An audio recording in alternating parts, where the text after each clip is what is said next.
Muy buenos días a todos. En primer lugar, me gustaría agradecer la invitación a este congreso a los miembros de la organización, especialmente a la ingeniera Ruth Martínez y al ingeniero Felipe Reyes, que han tenido la amabilidad de invitarme y de acogerme, y de hecho una acogida muy calurosa que, pese al cambio horario que he tenido que sufrir, me ha hecho sentirme como en casa, lo cual es de agradecer infinitamente. El tema que voy a desarrollar en esta ponencia es el empleo de la tecnología de fluidos supercríticos. Inicialmente le puse el título de en el ámbito de la industria alimentaria y nutracéutica, pero realmente lo que quiero dar es una imagen de la tecnología de fluidos supercríticos desde la industria alimentaria hasta la industria de los nutracéuticos, pasando por los alimentos enriquecidos y los alimentos funcionales. Bien, el esquema que voy a seguir para esta presentación es el que se muestra en pantalla.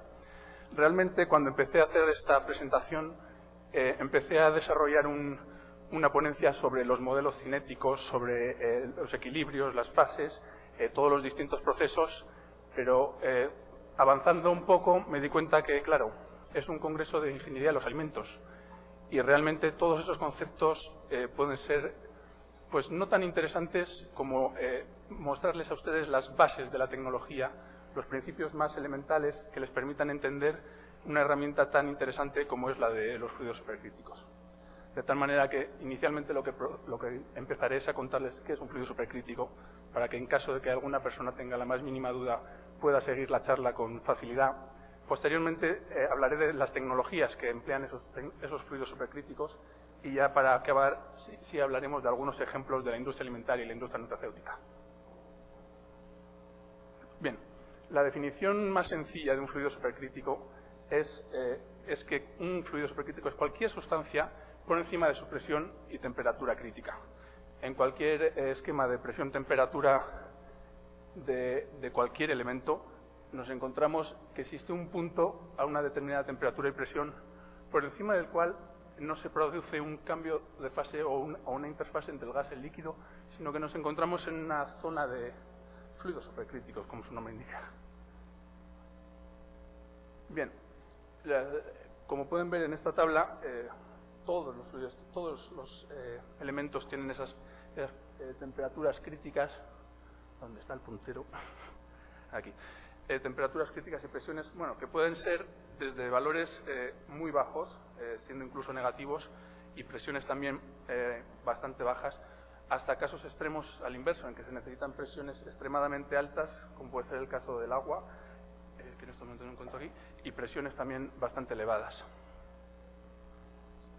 Bien, como les he indicado, cuando nos hallamos en un fluido supercrítico, una de las cosas que ocurre es que desaparece la interfase gas-líquido. En estas imágenes lo que se puede ver es la mirilla de un dispositivo que nos permite seguir los equilibrios de fases y que se emplea también para ver la transición entre el equilibrio líquido-gas y el estado supercrítico. En este sistema, digamos que es un puchero en el que tenemos una mirilla transparente que nos permite, de alta resistencia, nos permite mirar al interior del equipo, incluso a presiones de 100 bares o 200 bares y temperaturas elevadas. Lo que vemos aquí sería en el primer dibujo, primera fotografía, sería el equilibrio líquido-gas en unas condiciones de presión moderada en torno a los 100 bares y una temperatura menor a la temperatura supercrítica. A la temperatura crítica. Si vamos aumentando la temperatura de este medio, lo que ocurre es que al calentarse el fluido pasa por encima de la temperatura crítica. Si ya nos encontramos por encima de la presión crítica, lo que sucede es que el fluido se convierte en un fluido supercrítico, de tal manera que podemos observar cómo la interfase líquido-gas desaparece.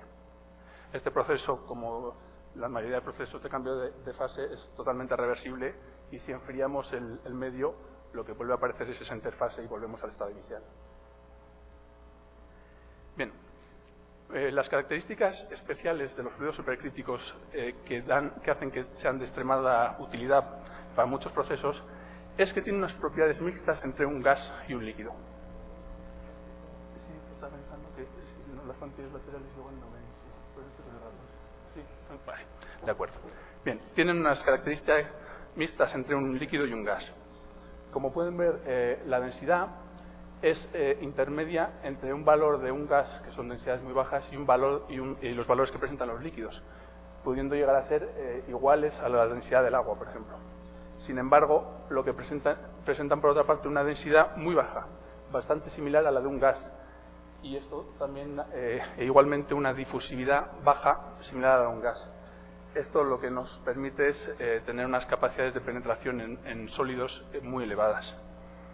Por otro lado, estas propiedades pueden ser moduladas mediante el ajuste de la temperatura y la presión, de tal manera que tanto viscosidad como difusividad o poder de disolución de los compuestos pueden ser modulados simplemente jugando con la presión y con la temperatura. Aquí podemos ver una gráfica bastante característica, que es la evolución de la densidad del CO2 en función de la presión y de las distintas temperaturas. Lo que se observa es que una vez superado el punto crítico, que sería por encima de esta raya, que indica que son los 30 grados centígrados, en el caso del CO2 los parámetros críticos son 31 grados centígrados y 72 bares de presión.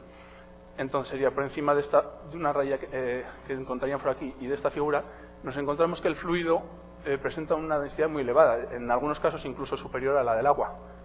¿Esto a qué da lugar? Pues da lugar a que la solubilidad, por ejemplo en este caso la solubilidad de la cafeína, varíe en función de la presión y de la temperatura. Si vemos esta gráfica puede resultar un tanto confuso el cruce de líneas que existe, pero si en vez de graficar esta solubilidad frente a la presión, la graficamos frente a la densidad del CO2, en este caso ya podemos ver que efectivamente la modulación de la solubilidad de un compuesto en función de la presión, de la temperatura, dependerá de la densidad del medio. Bien, como les he comentado, los fluidos supercríticos tienen un amplio espectro de usos. Entre ellos, los más empleados en la actualidad es la extracción con fluidos supercríticos. Estos procesos de extracción, a su vez, tienen utilidades muy variadas. Se pueden emplear para extraer compuestos de interés, como pueden ser compuestos activos antioxidantes o incluso compuestos con actividades médicas. Se puede emplear como procesos de descontaminación para purificación de medios o limpieza de piezas, por ejemplo, piezas metálicas, para fraccionar mezclas complejas, como pueden ser los ácidos grasos en aceites de pescado, o para la regeneración de materiales, generalmente eliminando impurezas. También los fluidos supercríticos se pueden emplear como medio de reacción. Esta capacidad de disolución de compuestos les dan una posibilidad de ser un medio reactivo ideal, dado que además de tener una posibilidad de disolución ajustable, posteriormente se elimina muy fácilmente un fluido supercrítico de cualquier medio, simple y llanamente por descompresión. Otras utilidades en auge son el uso de los fluidos supercríticos para la precipitación y generación de partículas. También se emplea para la impregnación y realización de tratamientos, para la encapsulación de partículas o recubrimientos. Estas dos técnicas, la de precipitación y encapsulación, son realmente las que actualmente mueven más publicaciones en el ámbito de los fluidos supercríticos. Es una tecnología que todavía está pendiente de ser llevada a la escala industrial. Bueno, existen ciertas dudas acerca de eso. Se cree que hay alguna planta que existe industrialmente, pero bueno. Y por último, una técnica también bastante desarrollada es la cromatografía con fluidos supercríticos, que se emplea tanto a nivel analítico como a nivel preparativo. Bien, en estos momentos lo que les voy a hablar es un poco de por qué usar los fluidos supercríticos frente a otras extracciones con medios más comunes, como puede ser una extracción por arrastre de vapor o una extracción con cualquier disolvente orgánico. Realmente, el fluido supercrítico, como ya les he comentado, nos aporta una capacidad de modular la solubilidad de los compuestos. Esto puede ser muy interesante para realizar extracciones selectivas, que en el caso de otros tipos de procesos extractivos no se cumple. Por otro lado, si comparamos la disolución con un fluido supercrítico o con un líquido, como les he comentado, las propiedades de difusión de un fluido supercrítico son muy próximas a las de un gas, lo que permite una mejor difusión del disolvente en la matriz. Esto es una ventaja muy importante, ya que en algunos casos puede evitar pretratamientos de reducción de tamaño de partícula en el caso de las extracciones. Por otra parte, y esta es una ventaja también muy importante de los fluidos supercríticos, es que la recuperación del disolvente, que en la mayor parte de los casos se trata del dióxido de carbono, es muy sencilla. Esto nos permite reutilizar el disolvente y, además, en esta eliminación, el disolvente no permanece en la matriz ni en el extracto, dado que, por simple despresurización del fluido supercrítico, este se convierte en un gas que es totalmente en el cual los extractos son totalmente distintos.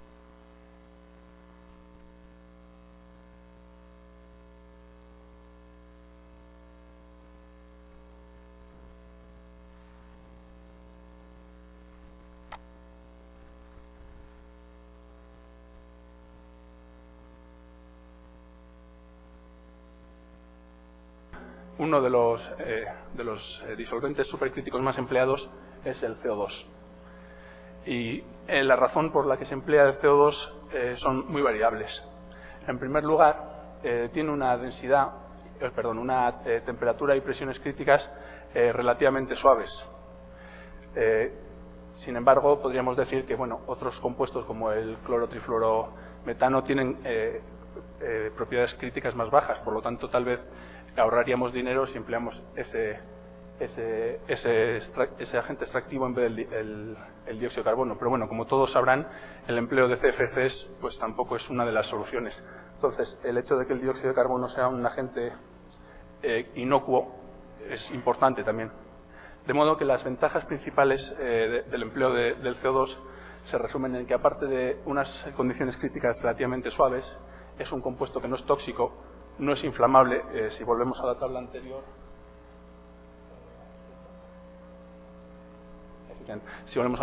hay otros compuestos como puede ser el etano, pues que también tienen propiedades críticas de menor presión y temperatura. Pero sin embargo, el hecho de que pueda ser un agente explosivo también hace que su uso sea menor. Por otro lado, como les he comentado, pues el CO2 no degrada la capa de ozono frente al uso de los CFCs, que podría ser un problema. Y algo importante es, empleamos CO2, pero esto no supone un incremento de la cantidad de CO2 atmosférico. Esto es, estamos empleando un CO2 que se ha recuperado generalmente de emisiones de alto contenido en CO2 en chimeneas, que se ha purificado, y nosotros lo empleamos y generalmente lo reutilizamos cíclicamente, de forma que no se emite. Sí se emiten ciertas cantidades de CO2, pero esto no supone un incremento al balance de CO2. Esto es muy importante, ya que mucha gente, cuando oye la idea de trabajar con CO2, lo primero que le viene a la cabeza es el efecto invernadero y vamos a producir CO2. No es el caso. Como les he comentado antes, todos los fluidos supercríticos tienen una capacidad modulable para la solidarización de compuestos. En el caso de CO2, además, es especialmente modulable.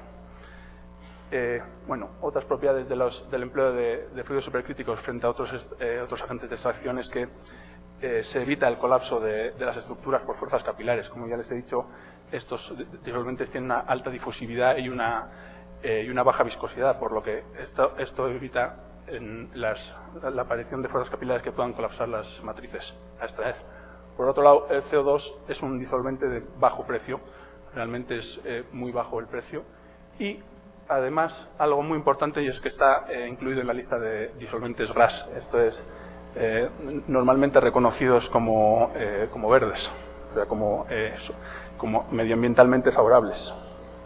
De modo que, en resumen, algo muy importante de la extracción con fluidos supercríticos es que se trata de un proceso de química verde, algo que hoy en día resulta bastante importante seguir, dado que todos los problemas que nos encontramos de polución y demás invitan a que se empleen procesos medioambientalmente sostenibles y que minimicen pues, el uso de compuestos nocivos.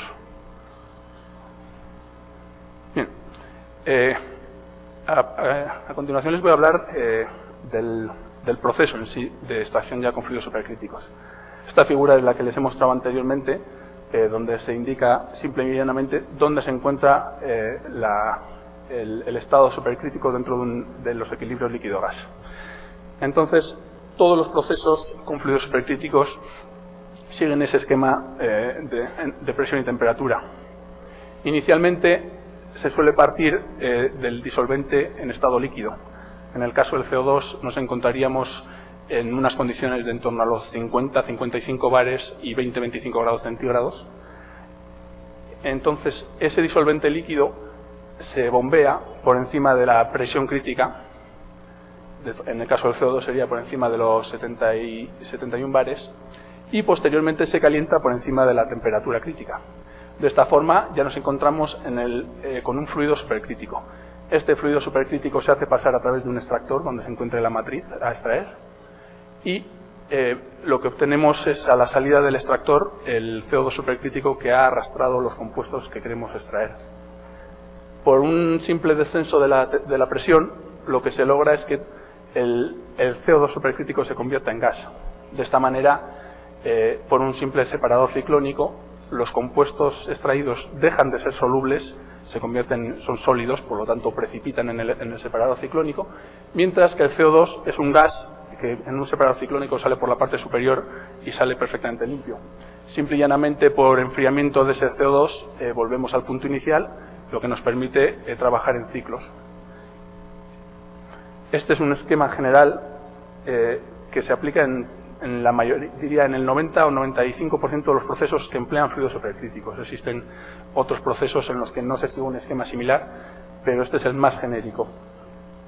Entonces, los distintos esquemas que se siguen en función del tipo de matriz y del tipo de proceso que queramos emplear son los que les voy a detallar a continuación.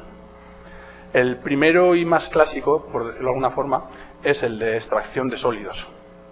En este caso se trata de un proceso en batch, en el que la matriz a extraer se carga en un recipiente, digamos un puchero, que aguanta altas presiones y temperaturas.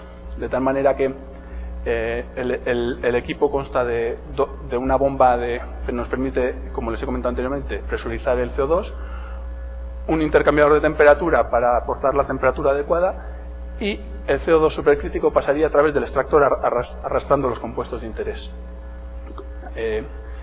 Un elemento muy importante en todas las instalaciones de fluidos supercríticos es la válvula de control de presión, que nos permite mantener la presión de trabajo en el extractor. Generalmente cuando se trabaja con CO2, las presiones de trabajo rondan los valores, tienen que superar obviamente la presión crítica, que son los 71, 70 y 72 bares. Generalmente se trabaja a presiones superiores a 75 bares para asegurarse esa condición. Y bueno, industrialmente se llegan a presiones de 350, 400, incluso 450 bares, y de forma académica hay gente que trabaja hasta los 1000 bares en sistemas obviamente de laboratorio. Bien, una vez que tenemos controlada la presión, aquí lo que se produce es la despresurización, se puede ajustar la temperatura de este sistema. En el caso del CO2, este calentador es bastante importante, ya que la despresurización del sistema produce una importante cantidad de frío. Entonces, dentro de los diseños de las plantas, un punto importante a controlar es que no se generen hielos o atascos en esa zona. Bueno, posteriormente tendríamos un ciclón, como les comenté anteriormente, para separar la parte extraída del gas. Esta parte del esquema podría repetirse varias veces en el caso de que quisiéramos hacer un fraccionamiento de distintas fracciones. Si, por ejemplo, hacemos un extracto a alta presión, pongamos 400 bares, los ciclones pueden tener una serie de etapas de distintas presiones, trabajando con un ciclón, por ejemplo, a 300 bares, otro a 200 y otro a 100.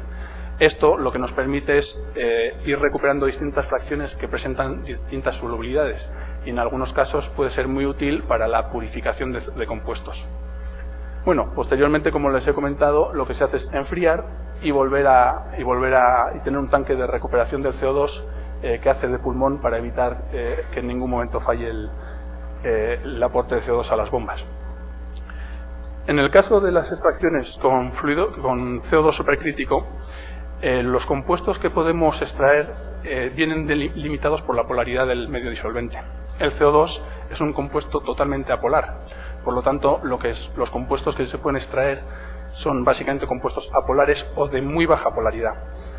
Para tratar de resolver este problema, lo que se suele emplear es una segunda bomba para añadir lo que se suele denominar un cosolvente. Los cosolventes más frecuentes suelen ser el etanol o el agua. En estudios se han empleado muchos otros disolventes, pero obviamente nos encontramos ante un proceso que denominamos verde, que denominamos sostenible, y el empleo de etanol o agua pues son unos disolventes pues, muy favorables, filosofía. Entonces, lo que se hace es añadir unas pequeñas cantidades, en torno al 5 o 10% de estos codisolventes, lo que permite modificar la polaridad del medio extractivo. Y esto, a su vez, hace que posteriormente los compuestos que se pueden extraer en el sistema sean más polares. Posteriormente, estos cosolventes se recuperan igualmente en los ciclones. En el caso del agua, por ejemplo, presenta relativamente poca solubilidad en el CO2, de modo que gran parte del agua la recuperaremos en el extractor junto con la materia prima agotada, mientras que en el caso del etanol, que es más soluble en el CO2, lo recuperaremos en uno de los ciclones. Esto puede suponer en algunos casos un problema, ya que una de las ventajas fundamentales de la extracción con fluidos supercríticos es que tras la extracción obtenemos el extracto puro sin interferencias de disolventes. Es por ello que cuando se usa un cosolvente se prefiere el etanol y el agua. Digamos que son interferencias dentro de las posibles las menos graves. Otro de los problemas que se puede presentar con el uso de cosolventes y fundamentalmente con el uso del agua es lo que les comentaba anteriormente. El frío que se genera en la descompresión del CO2 es suficiente para congelar el agua y formar unos tapones de hielos en las salidas de los equipos bastante importantes. Por lo tanto, todo el diseño de la parte de descompresión de control de presión y de la descompresión posterior es una parte importante.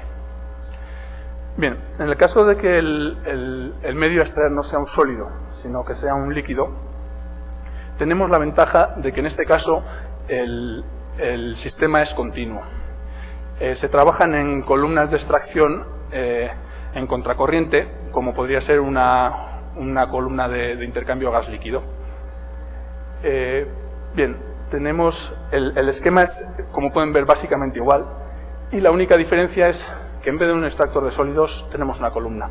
En este caso, la matriz líquida a la que se quiere extraer se introduce por la parte superior y el CO2 supercrítico se introduce por la parte inferior. El CO2 supercrítico en este caso se comporta como un gas, tiene la capacidad de ir ascendiendo y de salir por la parte superior de la columna, mientras que el líquido, por mucho que estemos a presión y temperatura, cae por gravedad. Dentro de estas columnas se ponen unos rellenos equivalentes a los que se emplean en destilación y se produce un intercambio y una transferencia de masa de una fase a otra.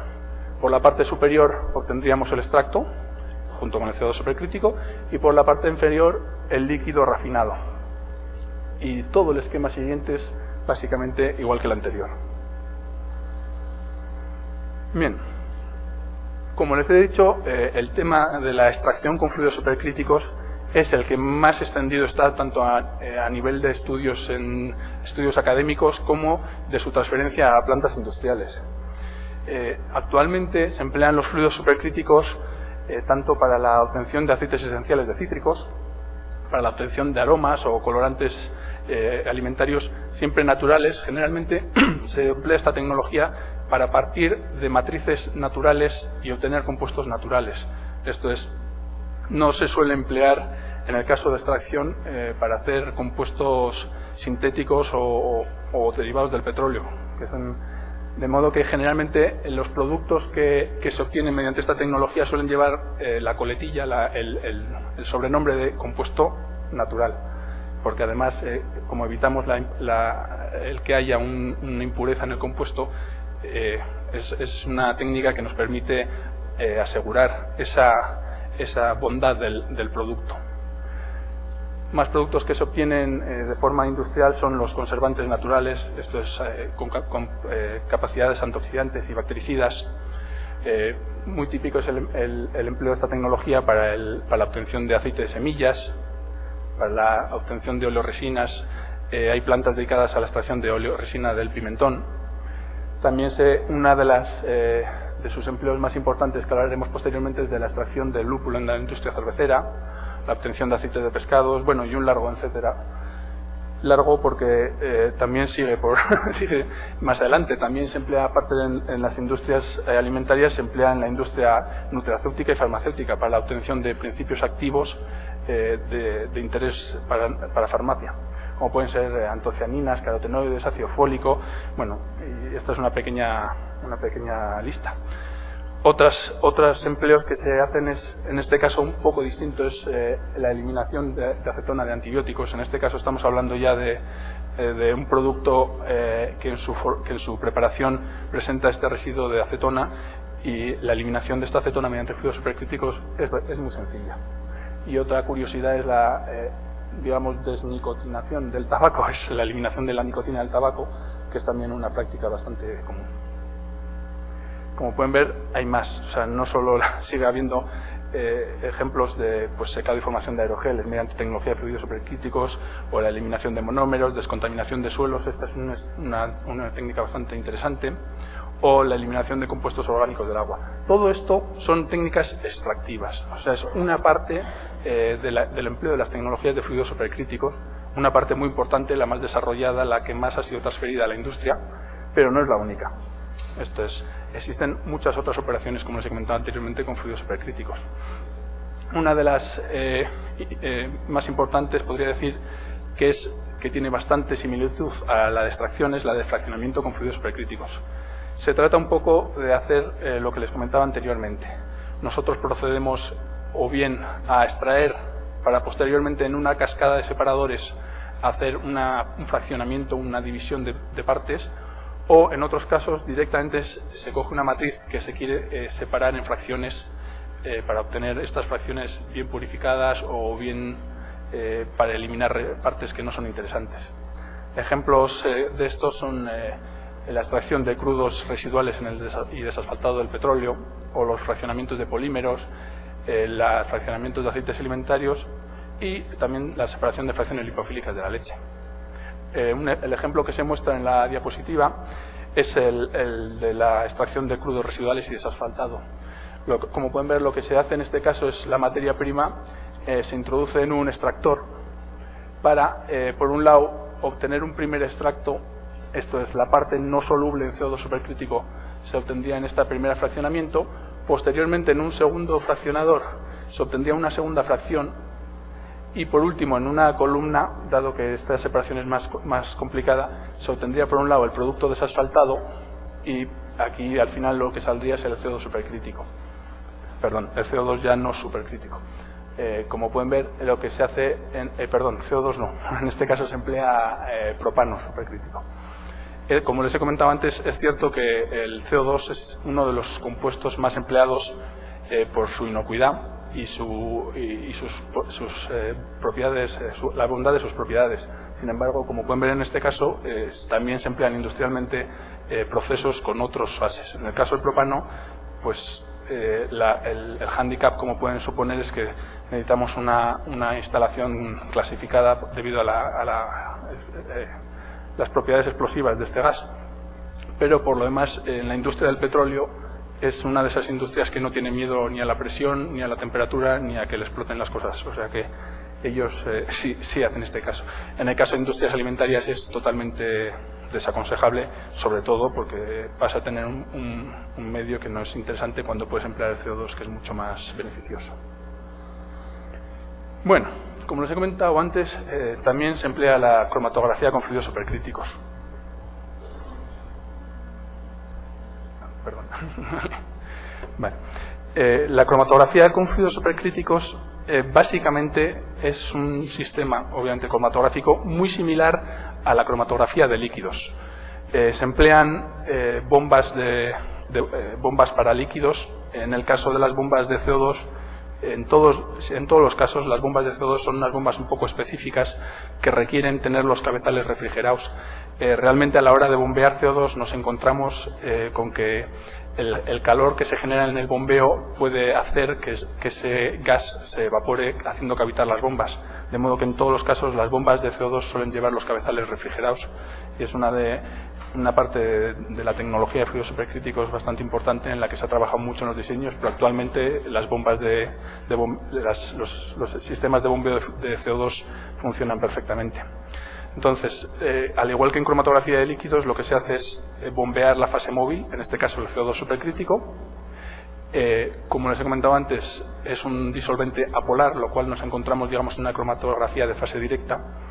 Podemos modificar, al igual que en sistemas de cromatografía de líquidos, podemos modificar la polaridad del medio mediante la inclusión de otro disolvente, sería un sistema binario, al igual que antes es lo que llamamos cosolvente. Se acondiciona el medio tanto en presión como en temperatura para estar dentro de las condiciones supercríticas.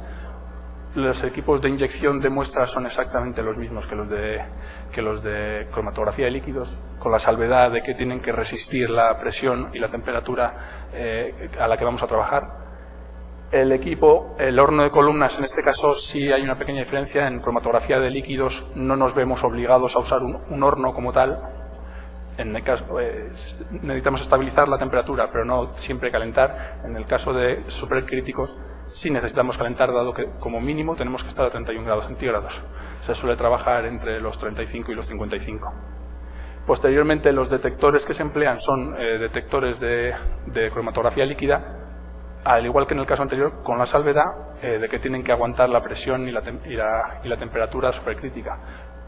Esto se traduce en que simplemente la celda del detector suele ser una celda reforzada para estas condiciones.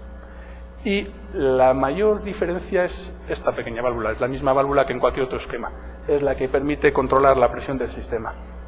De tal modo que si quitamos esta válvula, el equipo lo podemos usar como un cromatógrafo de líquidos sin ningún problema. Bien, a nivel del laboratorio, la cromatografía con fluidos supercríticos se ha empleado a nivel analítico en infinidad de utilidades, pero a mi juicio lo más importante de esta tecnología es su paso a la escala preparativa. De nuevo nos encontramos con que estamos haciendo una separación cromatográfica de compuestos empleando como fase móvil el CO2 supercrítico. ¿Esto qué quiere decir? Pues que cuando recuperemos las fracciones, recuperaremos fracciones sin disolvente, lo cual en cromatografía de líquidos, pues no. ¿Qué más quiere decir? Quiere decir que podemos recircular el disolvente, lo cual en cromatografía de líquidos a escala preparativa pues no siempre es posible por la presencia de impurezas. Y además, ¿qué quiere decir también? Pues que nos ahorramos un dinero en disolventes muy importante. Entonces, esta técnica es una técnica para la preparación de compuestos puros muy útil. Se emplea, por ejemplo, para las fracciones ricas en PUFAS, en omega 3, con contenidos altos de EPA y DHA, y para muchos otros compuestos de uso farmacéutico o nutracéutico.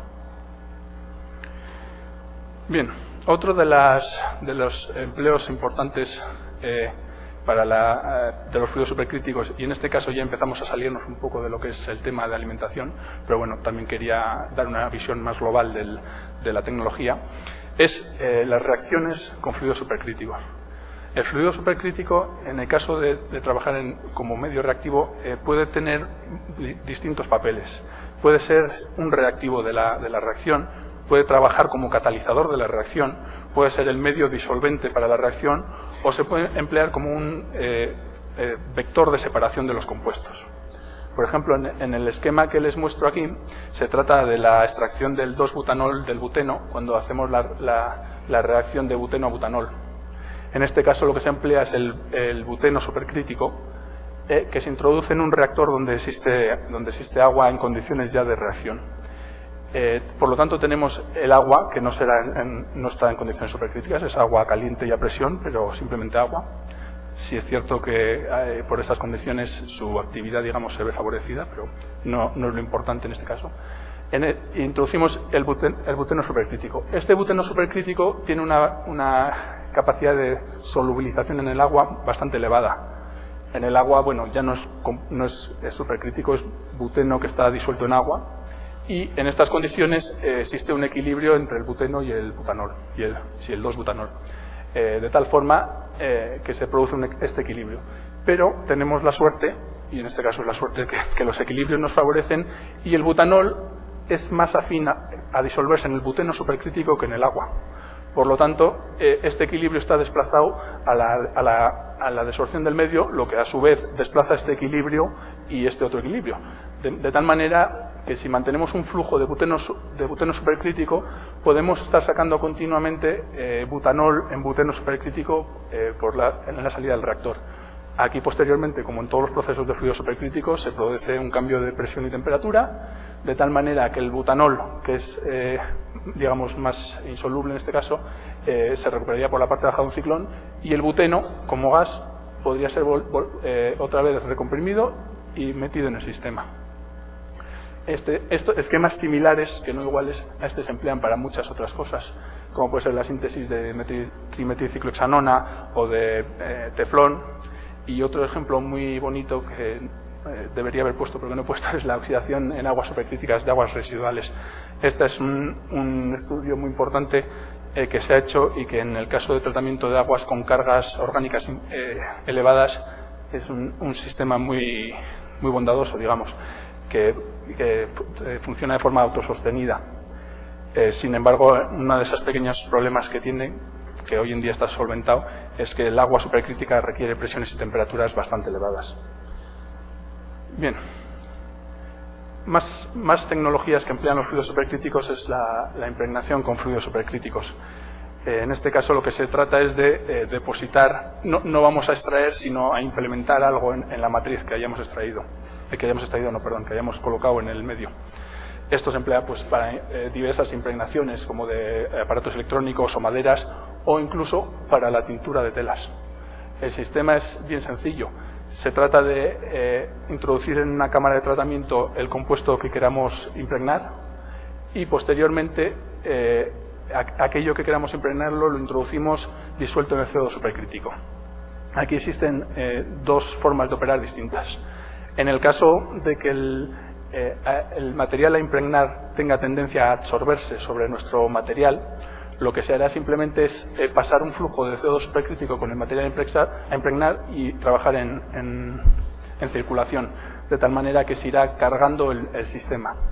Esto sería lo más fácil y es lo menos frecuente, digamos. Lo más normal es que no exista una afinidad tan importante y en esos casos lo que se hace es, digamos, rellena la cámara de la materia a impregnar y fluidos supercríticos y se procede a un cambio de presión, de tal manera que el fluido supercrítico deja de serlo, se convierte en gas y el material a impregnar no tiene más remedio, por decirlo de alguna forma, que quedarse en nuestro...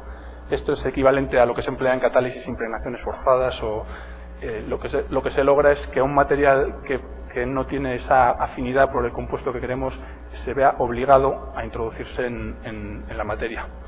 Por otro lado, aquí aprovechamos muy bien esa característica de difusividad de los fluidos supercríticos, ya que en el caso, por ejemplo, de impregnación de maderas, la penetración del CO2 en las maderas es muy grande, lo que nos permite hacer tratamientos, digamos, en piezas de gran tamaño hasta el corazón mismo de la pieza, sin tener que hacer pues, ni catas ni otros procesos que a veces no son tan interesantes.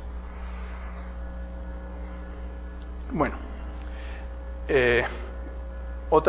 otra tecnología muy importante para el empleo de fluidos supercríticos es la generación de partículas de encapsulación. En este caso, lo que se trata generalmente es de lograr un producto en unas características específicas, que es la generación de nano y micropartículas. Esto se emplea mucho en el área de farmacia y en el caso de que estos productos sean digamos, de fácil descomposición, lo que se intenta es proceder a su encapsulación, que simple y llanamente consiste en agregar un recubrimiento a esa partícula generada. Bien, en el caso de la generación de partículas nos encontramos básicamente con dos tipos de esquemas diferenciados. El primero de ellos es en el caso de que los compuestos sean solubles en CO2. En este caso se emplean técnicas RES de expansión rápida de disoluciones supercríticas que siguen el esquema que se muestra en pantalla.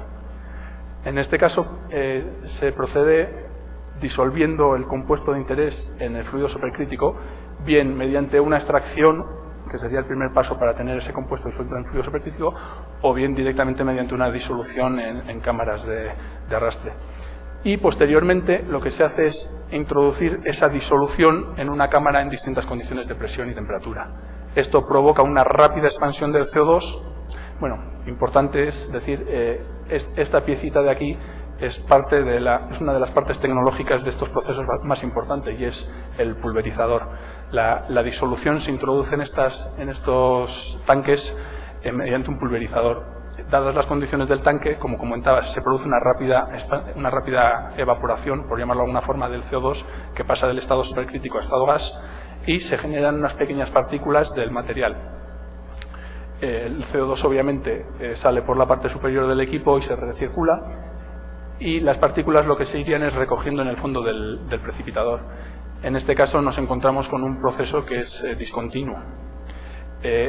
Esta característica tan importante del pulverizador ha hecho que esta tecnología, pese a que es muy interesante y que tiene múltiples aplicaciones, tenga bastantes problemas a la hora de su escalado industrial. Y realmente en la actualidad se sospecha que existen plantas que utilizan esta tecnología, pero solo se llega a sospechar. Todavía no hay pruebas de que existan.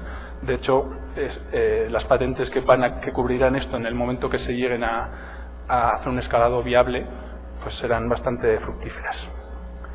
Bueno, como les comentaba, esta técnica se emplea para todos los compuestos solubles en CO2, como pueden ser esteroides, que dan lugar a partículas de 4,5 micrómetros, o ibuprofeno, aspirina o incluso la cafeína.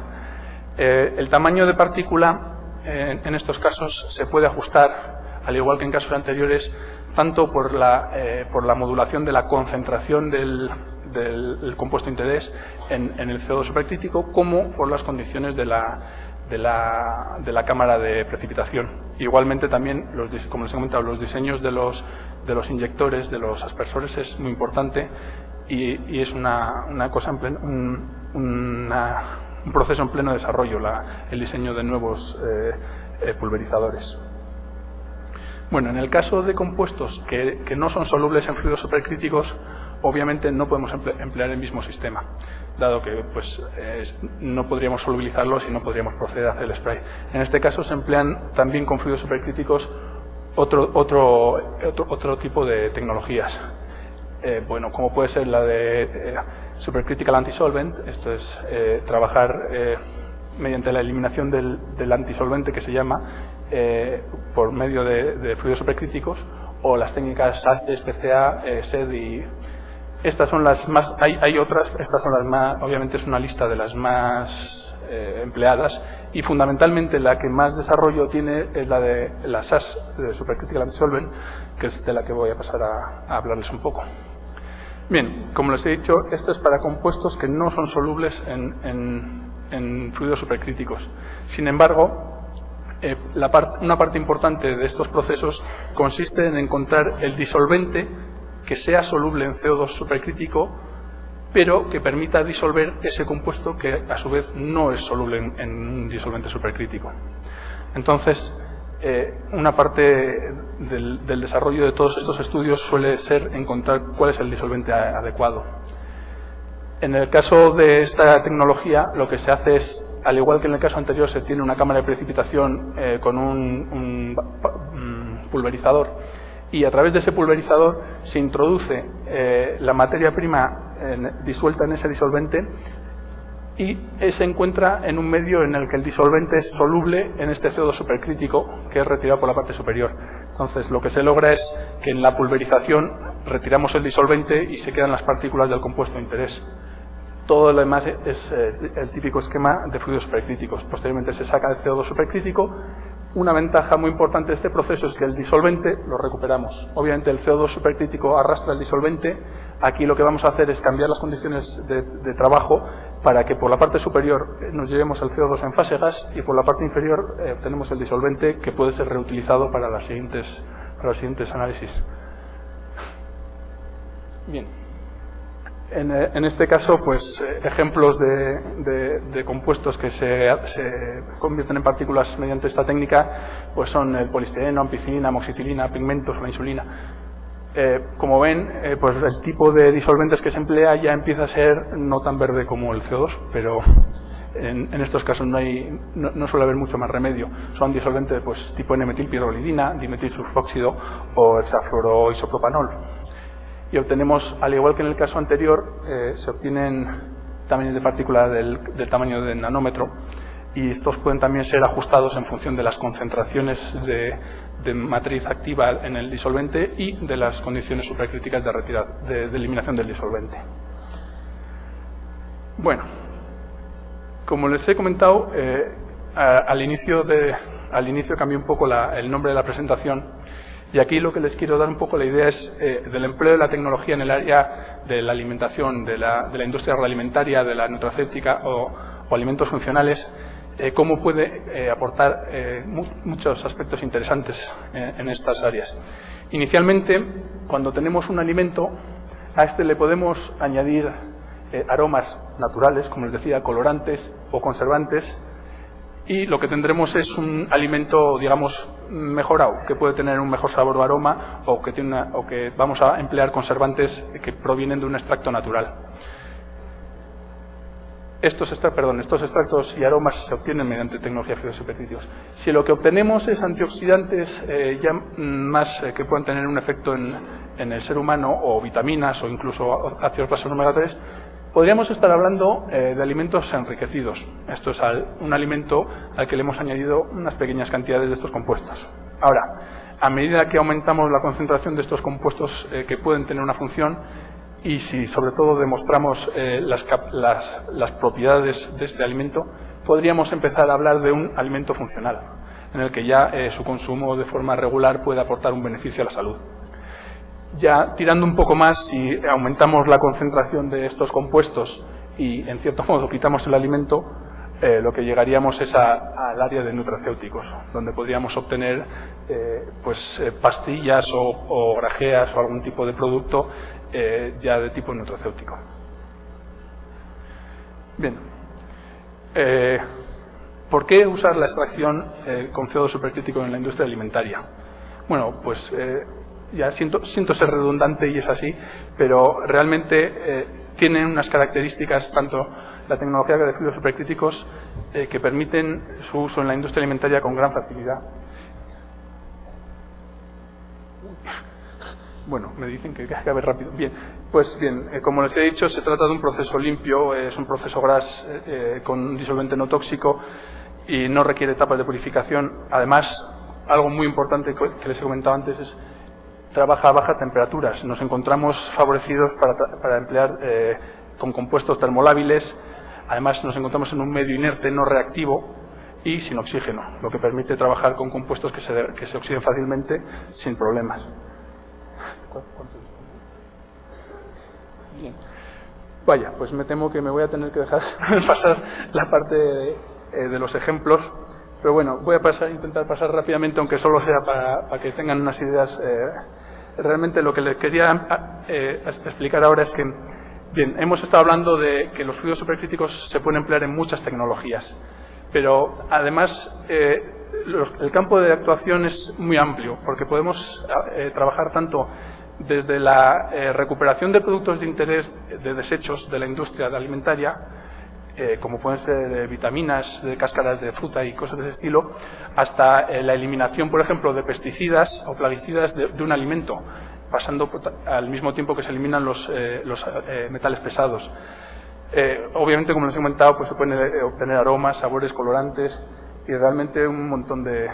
Yo les quería hablar de ejemplos que existen actualmente, pues como son la obtención de antioxidantes naturales, son todos esos, vamos a pasar rápido para que no me echen, y los esquemas que se emplean generalmente, los esquemas industriales que se emplean son los que muestro en pantalla. Realmente sería volver a ser más preciso sobre todo lo que les he comentado anteriormente. Se trata de ejemplos precisos de los procesos anteriores. Un ejemplo que está desarrollado ya, que existe en la industria, es la extracción de lúpulo. El lúpulo se emplea en la industria cervecera y es un dato importante decir que el 25% de la producción mundial de lúpulo es extraída y de ese 25% un amplio porcentaje es extraído mediante tecnología de fluidos supercríticos.